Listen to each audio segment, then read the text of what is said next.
오늘 우리 37편의 시는 굉장히 시가 길지요. 예, 전체 시가 40편에 달합니다. 그래서 이틀에 걸쳐서 우리가 이 시를 같이 읽을 텐데 일단 그 시편에서 시가 좀 길다. 뭐 제일 긴 것은 119편이 길잖아요.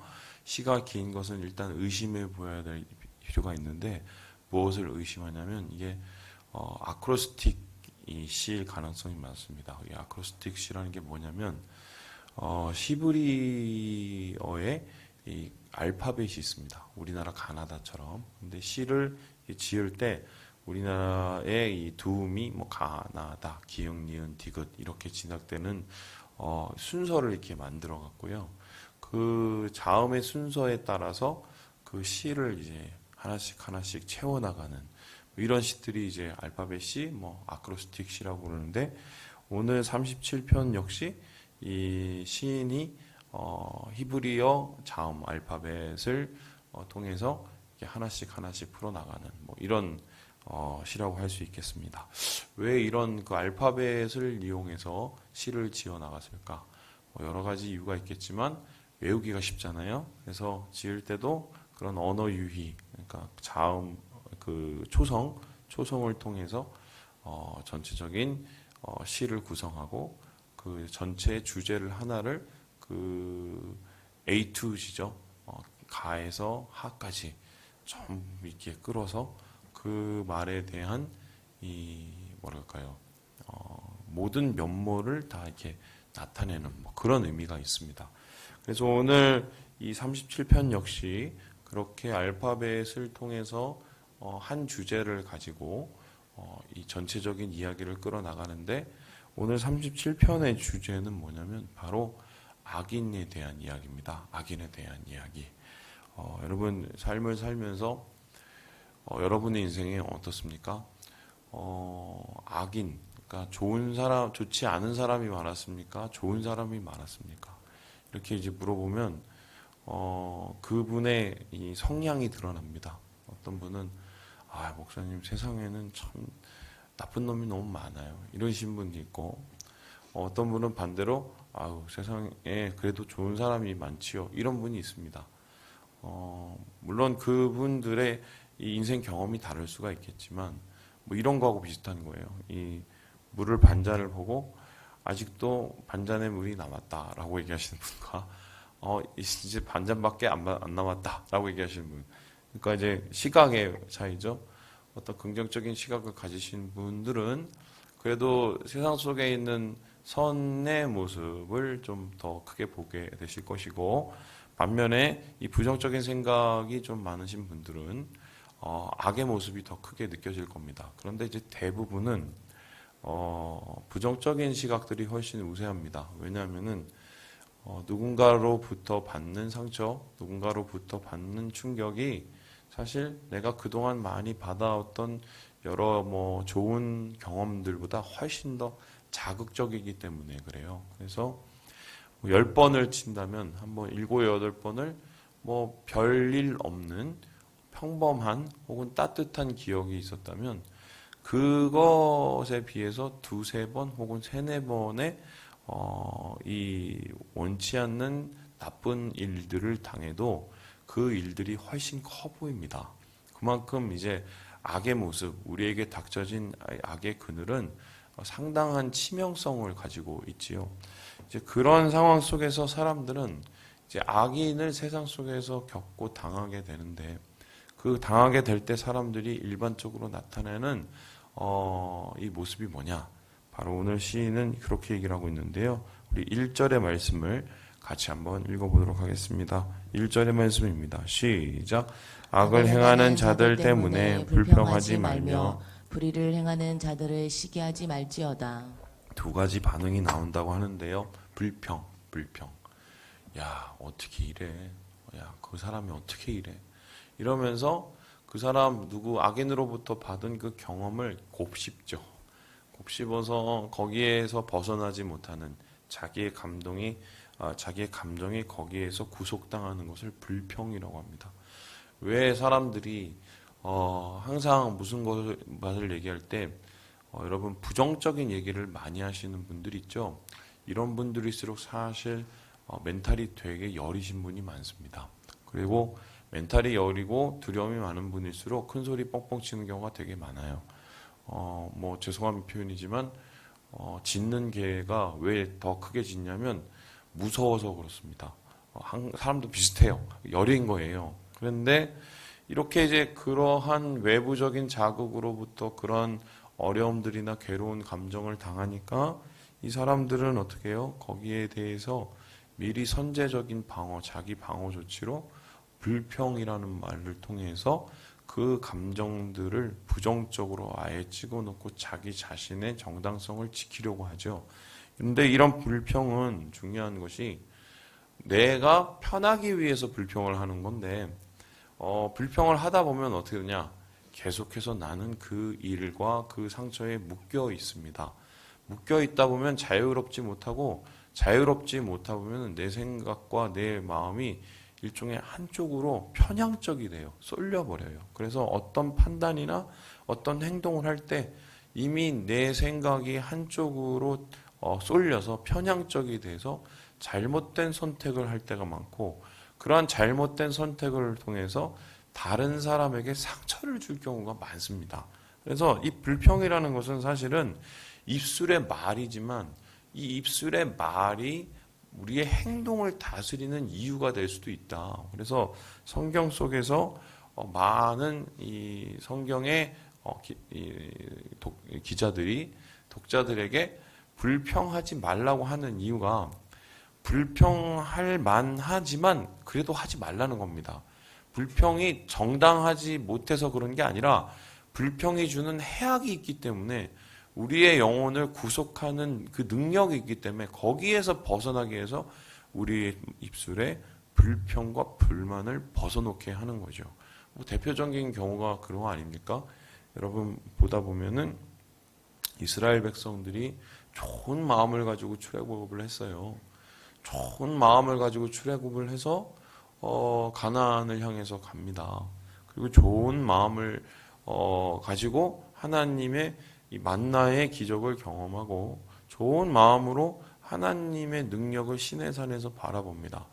그렇게 하나님과 좋은 만남, 좋은 기대를 가지고 살았던 이스라엘 백성이 순식간에 하나님을 거역하고 순식간에 하나님을 대적하는 나쁜 백성이 된 이유가 무엇입니까? 입술이 더러워졌기 때문이에요. 불평, 불만이 원망이 되고 그 원망이 하나님을 향한 대적이 됐기 때문인데 여러분 흥미로운 것이 처음부터 이 사람들이 불평, 불만하지 않았습니다.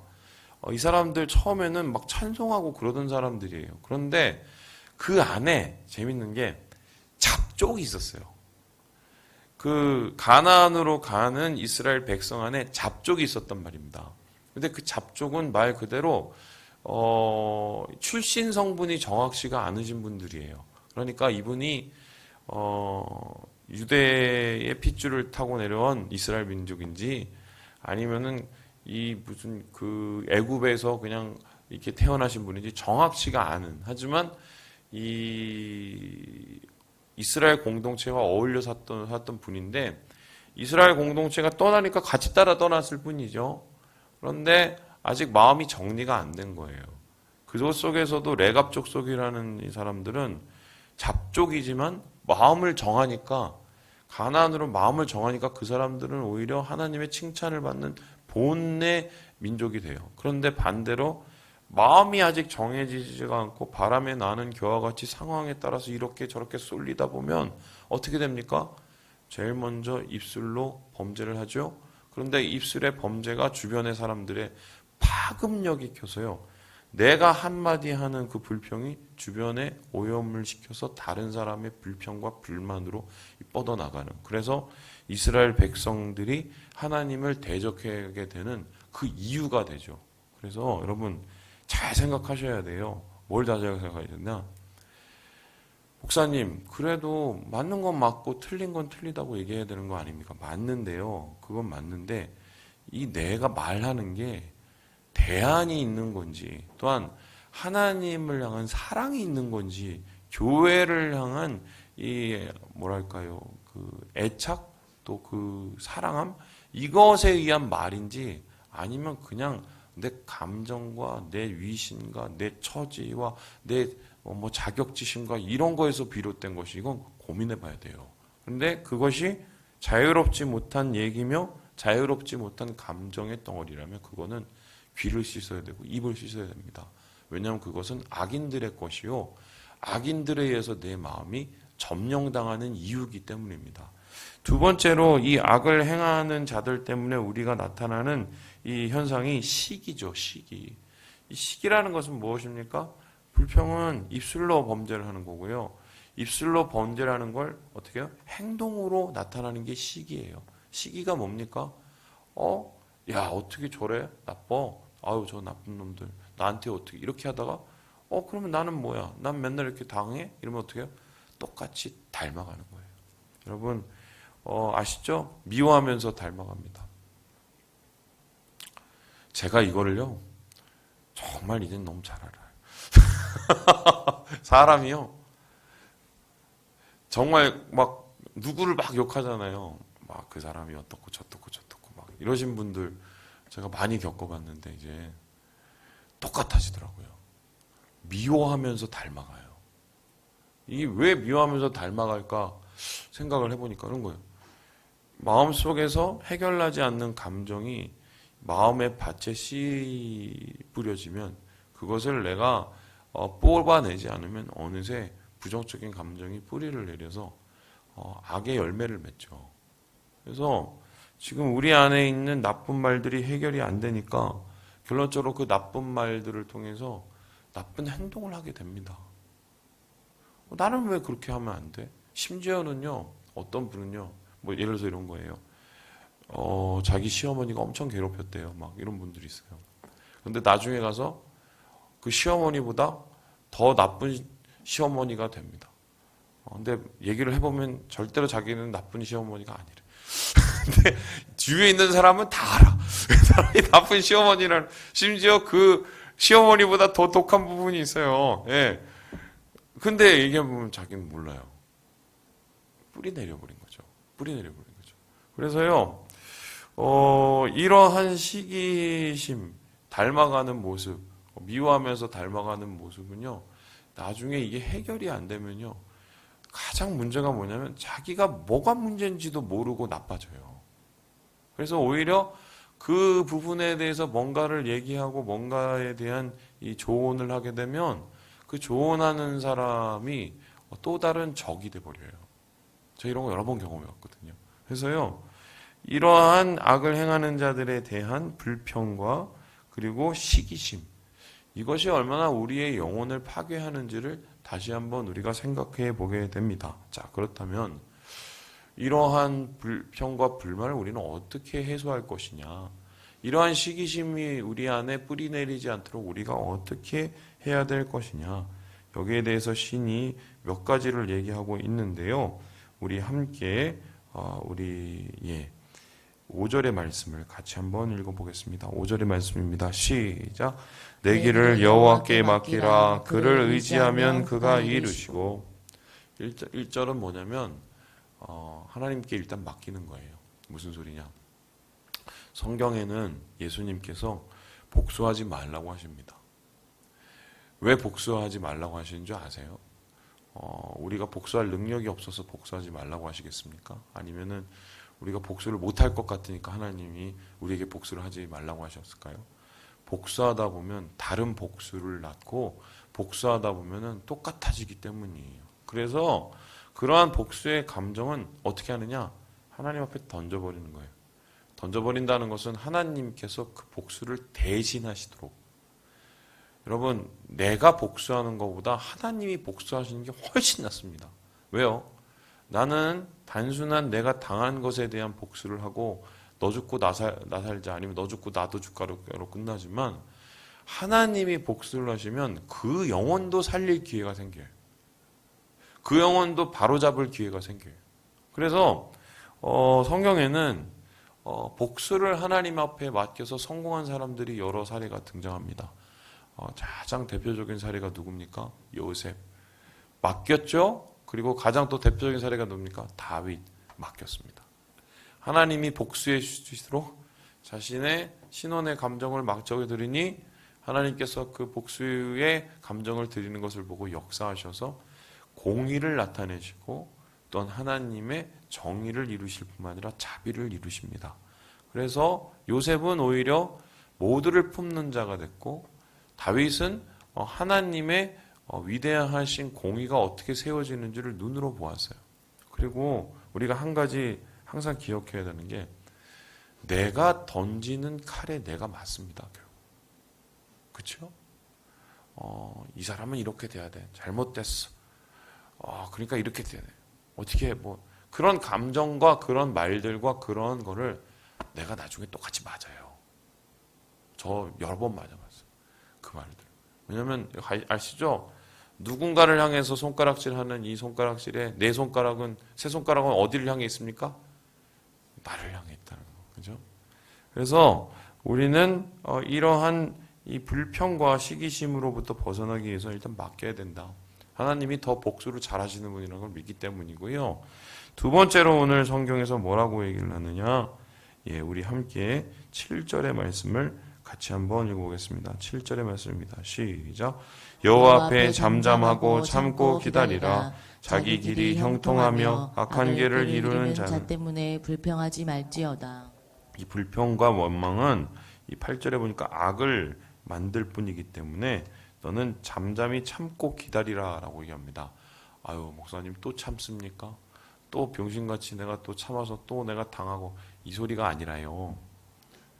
참고 기다리라. 이건 뭐냐면 기다림의 이유가 있어요. 어떤 것을 기다리느냐? 내 갈 길을 기다리는 거예요. 그러니까 우리의 불편한 감정은 하나님 앞에 맡겨버리고 나는 내 갈 길 가라는 겁니다. 하나님이 열어주시는 길을 향해서 가라는 겁니다. 여러분 생각을 해보세요. 다윗을 한번 봅시다. 다윗의 생각에는 한쪽 머리에선 뭐가 있었겠습니까? 아이고 이 사울이라는 사람이 나를 그렇게 괴롭혀? 이번 기회에 이놈의 자식을 내가 완전히 박살을 내버리고 그 나라를 내가 그 불의의 나라를 내가 제대로 한번 세워볼 거야. 제대로 내가 정의의 나라로 세워볼 거야. 이 일의 생각이 없었겠어요? 그리고 몇 번이나 사울을 죽일 기회가 옵니다. 박살을 낼 기회가 오고 백성들의 마음을 빼앗을 기회가 와요. 그렇게 안 했어요. 그건 하나님의 길이 아니거든요. 오히려 이 다윗은 어떻게 했습니까? 자기 길 갔습니다. 그 길은 뭐예요? 하나님이 열어주실 때까지 하나님 안에서 준비되는 거였어요. 준비가 되었더니 어떻게 됐습니까? 알아서 왕 됐습니다. 헤브론에서 그냥 알아서 사람들이 왕을 세워줬어요. 그리고 시간이 지나가니까 저 위쪽에 사울 따르던 사람들도 사울이 죽고 나서 알아서 와서 다윗을 인정하고 왕으로 받아들였습니다. 그래 놓니 나중에 어떻게 해요? 나라 전체가 이 다윗이라는 이름으로 화평이 이루어져요. 반면에 다윗이 자기 칼로 사울을 죽이고 나라를 세웠으면 무력에 의해서 세워진 나라는 또 누군가의 무력에 의해서 지거든요. 그런데 그러한 모습이 전혀 없었던 것. 자기 길 가는 겁니다. 우리가 참고 기다리는 이유는 그놈들이 잘 먹고 잘 사는 거 좋아서 그런 게 아니에요. 하나님 열어주신 길 가는 거예요. 우리는 그 길 따라갑니다. 그 길 따라가다 보면 주님이 열어주시는 것을 바라보고 이겨내는 거예요. 그것이 바로 하나님께서 이 불평과 시기를 이기고 우리 가운데 주신 아버지 하나님의 은혜이다. 그래서 하나님께서는 이렇게 자기 길 사는 사람들을 어떻게 해결하시느냐? 우리 함께 11절 읽고 마무리해 보겠습니다. 11절입니다. 시작. 그러나 온유한 자들은 땅을 차지하며 풍성한 화평으로 즐거워하리로다. 두 가지를 거둡니다. 땅을 받고요. 화평을 받습니다. 화평을 받는 거는 이제 이해되시죠? 불평의 감정, 악의 감정을 뿌리 뽑았기 때문이고요. 그럼 땅을 받는 건 뭐냐? 여기서 땅이라 하는 것은 바로 천국을 의미합니다. 이 천국은 두 가지죠. 우리가 나중에 받게 된 하나님 나라, 그리고 어떻게 해요? 오늘 내 안에서 내가 누리고 있는 하나님 나라. 그걸 누리게 되죠. 우리 사랑하는 여러분, 이 분노의 감정이 얼마나 힘든지 제가 압니다. 그러나 그 감정은 버려야 될 거예요. 우리의 영혼을 좀먹게 더 이상 놔두면 안 됩니다. 의뢰하시고 맡기시고 우리의 길을 발견하셔서 하나님 주신 화평의 땅으로 나아가시는 우리 모든 형제 자매들 되시길 주님의 이름으로 축원합니다.